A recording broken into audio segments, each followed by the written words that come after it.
60% of women come to ANC, so they can get it during the ANC, in particular the third or the fourth visit. During outreach in the Ethiopian health system, there are health extension workers moving house to house to deliver health care, including maternal health service and vaccination.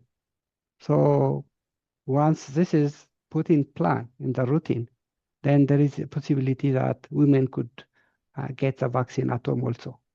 For small amount of women who cannot make it to the usual static clinic or to the outreach, there are possibilities of getting it through campaign, like in the marketplaces and other social gatherings, religious celebrations and other administrative gatherings.